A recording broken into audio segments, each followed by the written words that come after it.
Bali wala yung bako, oh. Tama. Fuck. Kinakain eh. Ayos din, kuys. So yun mga buddy, what's up sa inyo, no? Nakikita nyo naman, iba na naman ang ating dalang motor. At meron na naman nagpahiram sa atin, mga buddy. Meron na naman nagtiwala at maraming salamat. Shoutout Kuya Anthony. Alright. Yo, what's up mga buddy? So yun, nandito sa harap natin mga buddy ang Rusi Titan 250 Fi. So itong motor na to is matagal naman na to sa market, 2021 ata o 2020. Pero itong unit na to nandito sa harap natin is 2023 model to. So kakalabas lang nito mga buddy. Ang tinakbo pa lang ata nito is 1,700 odo. And yun. So yun mga buddy, umpisahan natin dito sa kanyang gauge. Ang kanyang gauge, ayan mga buddy, is digital. Ang makikita natin dito is yung turn signal lights, left and right, and neutral indicator, tapos high beam, temperature, tapos check engine. And may nakalagay siya ditong ABS, pero itong unit to is wala siyang ABS. Then meron siya dito mga buddy, dalawang button. So itong unang button mga buddy is, ayan makikita natin yung total trip. Total trip lang, saka yung panukat ng trip ang meron dito. Alam ko itong button na itong isa, pan-change siya ng kulay ng ng inyong gauge. Ayan, tingnan nyo, nag-iiba ng kulay. Ayan, kulay red. Ito, ibang kulay din. Ito, white. Nag-iiba siya ng kulay par. Ang galing, diba? And meron tayo dito buddy na charging port. Ayan, makikita nyo. Meron siyang charging port dito sa kanyang baba ng panel gauge. Tapos ito, additional na lang to ng may-ari, yung voltmeter. So wala tong voltmeter pag binili nyo mga buddy. Sa ignition niya mga buddy, yan, typical ignition lang. Wala namang pinagbago. Ganito yung mga typical na nakalagay sa mga motorcycles na ginagamit, no? And yun mga buddy, sunod naman yung kanyang mga switches sa kanyang handles is, andito meron tayong high-low beam. Tapos meron tayo dito sa likod na passing light. Ito, kita nyo ba? Siyempre signal lights, busina. So yung busina, tingin ko palit na to. Ewan ko kung ito yung stock, pero tingin ko hindi. Ayan o, parang naka snail horn na siya eh. Then dito naman sa kabila, meron tayong kill switch. Ito yung kulay red na to. Pag naka kill switch yan, kahit anong pa start mo, hindi yan mabubuhay. Pero pag binaba mo siya, yan. Siyempre dito yung clutch natin, din yung front brakes. Pinalitan dito na may-ari, ito syempre handle grips, kita nyo naman naka-waffle grips na siya. Ito yung mga nilalagay sa mga classic na motor like scrambler or copy racer o kung ano mang tema ng pagka-classic na motor mo. Marami kasing klase ng pagiging classic na motor, diba? Tapos syempre meron siyang bar and side mirror dito. Pinalitan niya na. Konektado na tong side mirror na to sa ating handlebars. Nasa dulo siya. Ayos na makakita ko naman yung nasa likod. And bagay na bagay sa looks nitong motor na to, diba? Yan, tingnan nyo sa unahan. Yeah.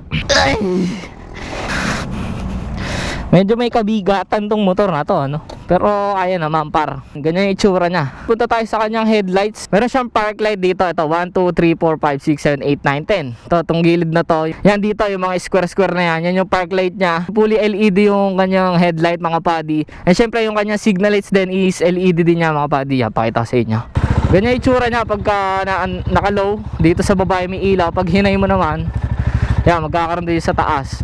Tapos yung passing, pakita ko sa inyo yung passing. Yan, kita ba nyo? Ito yung gusto ko magkaroon sa scooter eh, wala sa atin eh. And yung kanyang front tire mga buddy is nagsusukat ng 100 by 80, 17. So 17 yung kanyang wheels and naka-disc brake po tayo. And yung kanyang suspension sa una mga buddy, isang napaka-jumbo na inverted forks, no? And yung kanyang caliper is dual pot. Maasahan natin to sa mga biglaang preno, malakas kumapit to, mga ganito mga buddy. Dalawa yung piston, ibig sabihin doon, ito. And wala siyang ABS mga buddy. So yan, sa likod mga buddy, syempre ang ating gulong ay 130 70 by 17. So 17 din yung kanyang wheelbase sa likod. Jumbo. Ang sarap nito kung ija-jumbo mo pa. Wala naman siyang tatamaan dito. Tingin ko dito solid to pag pina-jumbo tires pa. Disc brake din tayo sa likod mga buddy. Single pot lang.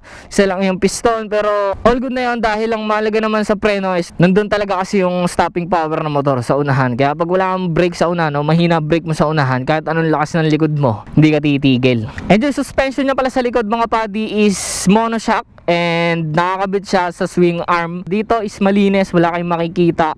Nandun siya sa loob, ayun. Kaya kita nyo ba kulay pula. Then yung swing arm niya kulay itim. Alloy ba to? Parang alloy. Hindi ako marunong tumingin kung bakal o aloy. Pero may nakalagay siya dito, RW250. Yung makina niya is 250cc pero 224 ang kanyang displacement talaga. Parehas sila ng makina ng Rusi Classic 250, yung itsurang copy racer ng Rusi. Nakikita niya yan, pakita ko dyan yung picture. Yung kasing isang yan is ang forma niya ay copy racer, and dito namang isang to ay scrambler po, no? Yung tapalaw din niya sa likod mga padi, mapapansin nyo, meron lang siyang peacock dito na maliit. Then dito sa baba nakakonekta sa swing arm, nandito yung kanyang fender talaga, no, para hindi tumalsik. So well calculated naman yan, kahit bukas yan dito hindi yan tatalsik dyan dahil haharangan naman na itong fender na tong nasa baba, no. And syempre mga padi, yung ating taillights na andito, ayan, nandito tayo sa taas, LED all the way. Wala tayong taga-preno kaya di ko mapakita kung paano itsura pag binapreno. Then yung kanyang signal lights nandito sa baba mga padi, LED din po yan, no. Medyo foot peg, ayan, may angkas tayo kanina pero nawala siya, bumibili yata ng merienda. Sabi ni Master Bute, no, naninibago siya doon sa pag-angkas. Syempre scrambler to, maliit talaga yung angkasan niyan. Kung hindi kaya yakap sa driver, talagang mahuhulog ka dito, no. Lalo to 250, medyo may damba pag binibira yung primera. And yun, yung foot peg niya nandito, ayan, konektado sa tambucho. Pansin ko pa dito, ang ganda ng pipe niya, stock, alam ko stock pipe to. Naka-ratlock na, no. Sarap anhinit, sarap sunugan ng torch, tapos magmumukhang titanium. Angas ng boy, ayan, no, ratlock yung itsura niya, Tapos heat guard niya ito, maliit lang. Ingat na lang sa back ride nyo, kung bibili kayo nito, kung meron kayo nito, sabihin nyo lang yung back ride nyo na ingat siya sa pagbaba dahil napakainit nito par. Doon sila bumaba sa kabila, wag dito. Tangina, lapnos ka dyan. Dyan yung foot peg naman ng ating driver is nandito, ayan, napo-fold siya. So safety features yan, pag natumba yung motor, hindi siya mababali dito sa mismong puno dahil may play yung yung ating foot peg. Ayan, no. Pag tumumba siya, kabilaan yan. Ayan, dito sa kabila meron siyang play, so maganda yan. And mga padi, yung kanyang gearings is hanggang 6 ta. So 6 speed po yung motor and 1 down 5 up yung kanyang cambio mga padi. Nung unang kita ko, kala ko talaga big bike tong motor na to Tapos nung tinanong ko si kuya, sabi niya, uy, ano lang yan, Rusi na yan. Sabi ko, di nga, gagong ganda, buti na, pwede ba i-shoot yan? Tapos yun, pumayag naman. Maraming salamat. Shoutout po kay Kuya Anthony Yee. Salamat po sa pagpapahiram nito ang inyong napakagandang motorcycle. And ngayon ko lang nalaman to, hindi dahil sa kanya di ko makikita to motor na to. Nakikita ko kasi madalas lagi yung yung Classic 250 ng Rusi. Pero itong Titan, bibihira ako makakita, pero yan, ganda lang din niya pala. And dyan mga padi, yung fender niya sa unahan is plastic. Ayan, oh. Yung gilid ay hindi ko alam, parang plastic na bakal. Ito, tong kanyang bracket ng fender. Pero yung mismong fender is plastic po. Dyan mga padi, kung mapapansin nyo dito, may makikita kayong grills. So anong ibig sabihin pag may grills? So ibig sabihin meron siyang cooling system. Hindi po liquid cooled yung motor na to, kundi oil cooled mga padi. Ibig sabihin oil cooled, sa liquid cooled naglalagay tayo ng coolant para mapalamig yung makina. Yun yung proseso niya. Then sa oil cooled, dumadaan yung oil dun sa cooler, itong radiator na to. Diyan yung pinapalamig, then babalik ulit siya sa makina. Ganon, magkaiba ng proseso. Ganon yung pagkakaintindi ko dahil sinearch ko rin kanina, hindi ko alam na may oil cooled pala. So tatlo pala yung air cooled, oil cooled, tapos liquid. So yung liquid yung pinaka advanced na tech doon sa tatlong yon. Kung mali, itama mo, comment ka dyan padi. Yun yung pagkakaintindi ko, kaya tuloy tayo. Mga padi, ako lang ba yung nakaka-appreciate nung ganitong forma? Ayan, no, tayo na parang sobrang bruce ko ng dati nga mo parang Jeric hindi, parang ka dito parang si Robin Padilla o si Lino. Makikita nyo sa unahan, nandito po yung tangke natin and merong ipot dito. Tuyo na yan, pwede na yan. Malinis naman ang mga ibon. Andito po yung tangke natin, napakalaki mga padi. So yan, kung makikita nyo, meron siyang hulma. Siyempre dito yung inyong tuhod, nakaganyan yan. Pwede nyo lagyan dito ng tank grip dito sa gilid kung ayaw nyo ng nadula. So yung tangke po natin, ang ating fuel capacity mga padi is napakalaki, 15.5 liters. And ang kanyang average fuel consumption po is 34 to 35 kilometers per liter. Para ka naka-scooter, naka 250cc ka na. Pero yung consumption ng inyong gasolina is napakatipid, no. Ayos yung ginawa ng Rusi dito, no. So meron tong compartment sa loob mga padi, di ko lang mabuksan. Ayaw niya, ayan, oh. Medyo mahigpit Huwag ko nagalawin, baka masira ko. Pero meron niya mga padi, natatanggal tong upuan. Ito yung susian niya. Ayan. Kita nyo ba? Ayan, oh. Kaya vlogger niya, kuya? Ha? Hi! Ang kulit ng mga bata, eh, oh.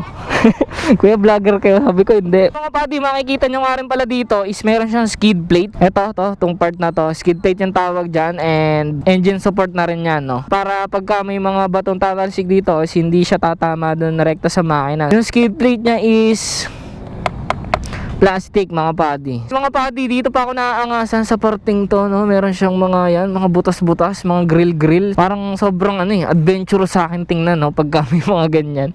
Yan, may mga grills na butas dyan. And kung magtataka kayo sa nahawak yung back ride nyo, so mga padi, meron siyang butas dito, yan. Kung sobrang haba ng kamay ng back ride nyo, kaya nyong patagusin doon sa loob. Hanggang sa kabila yung yung kamay niya. Pero yan, dito yan nakaganto. Pero mas better kung yayakap sa'yo yung back ride mo, syempre. Iba pa rin yun. Kasi mahirap umawak dito, eh. Hindi siya grab bar talaga. So, para lang siyang may kapitan. Kaya kung may iangkas ka dito na tropa mo, puta, para kayong baklaan dito. So, yan, tong motor naman na to is, tiptoe lang ako. 5'6" yung height ko. Tiptoe ako, 2 paa. Pero, abot naman, par. Yan, ganyan yung ko, pagkaka-tiptoe ko. Ano nga ba tong Rusi Titan, no?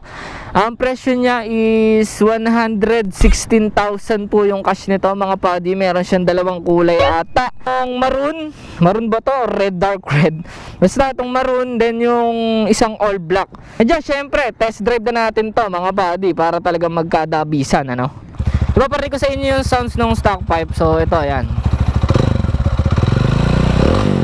Hey!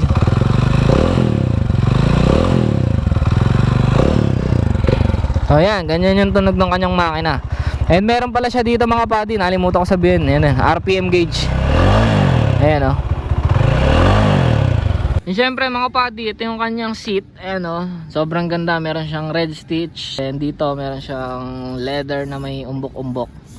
Yan, kaya lang kinamata ng pusa sa amin. Kasya naman 2 dito. Bawal nga lang 3. Doon na uupo yun sa wala. Hope. Tara. So yun, pag ganoon, antayin nyo muna matapos yung tunog pag inopen nyo bago nyo i-start. Ayan, o. Ayan, rinig nyo ba? Sa lahat ng scooter yan, par. Sa lahat ng motor yan, par. Antayin nyo muna matapos bago nyo i-start. 1 down, 5 up. Yun, no?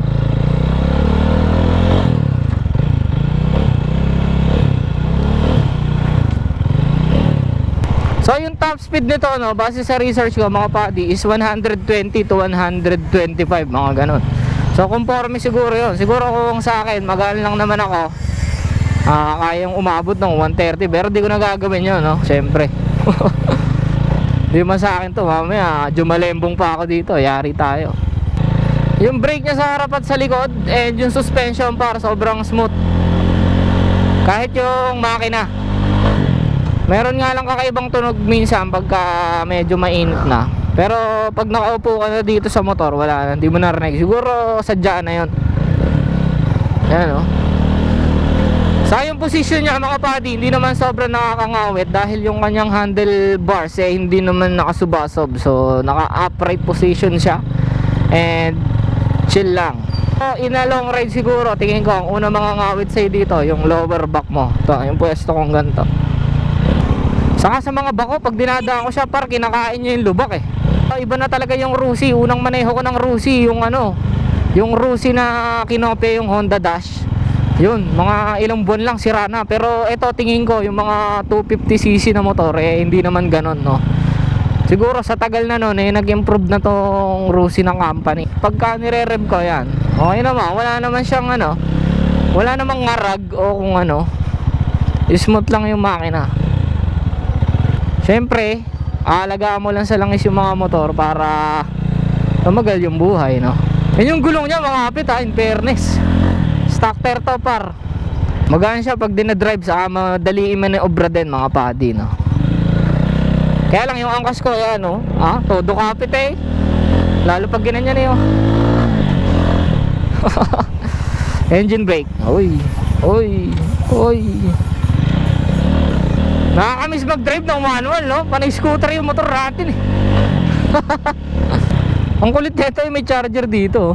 Kaya hindi ko akalain eh, meron. Rekta na, cord na lang kailangan mo, tapos charge ka na. Kaya lang, that mahaba yung cord mo para maibulsa mo. Kaya, bumili ka ng clip dito, cellphone holder na di-clip dito sa parteng to.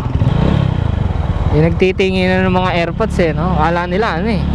Kala nila naka big bike. Sabot-sabot lang, kuis. Hindi naman siya sobrang bigat. Yan, pagka patigil-tigil. Pero kung 5 lang yung height mo, 5 flat is medyo mahihirapan ka dito mga buddy. And yung mga tire pala nito mga buddy, no, nalimutan kong banggitin kanina. Tubeless nga ho pala yung mga tires nito. At wala na kayong magiging problema dahil lagyan nyo lang ng sealant, all good na.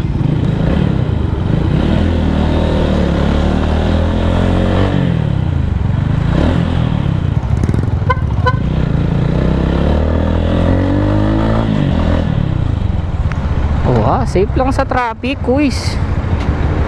Malakas din yung torque niya, buddy. Primera sa segunda, no?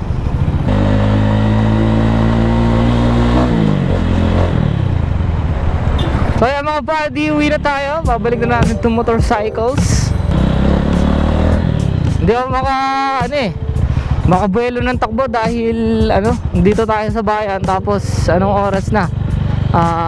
Mag-alas 5 na and medyo madami na sasakyan, madami ng buhay dito, no? Nasa labas na sila lahat kaya hindi ko maiwas-iwas ng bahagya tong motor. Pero sabi ko sa inyo mga buddy, real talk lang, no? Yung makina niya all good naman and the rest. So kung gusto niyo nitong motor na to, wala kayong pambili ng mga mamahalin na na mga ganito itsura ng motor, mga naked bike. Ayun, wala akong makikita nga na 116,000 na 250cc na ganito, no, na scrambler. Dito lang yan sa Rusi. Baka naman sabihin ng iba dyan, Rusi hindi tatagal. Para sa akin naman nasa pag-aalaga lang yan ng na syempre ng owner. Number 1 mechanic ng motor mo dapat ikaw, kaya dapat inaalam mo yung mga bagay-bagay na dapat.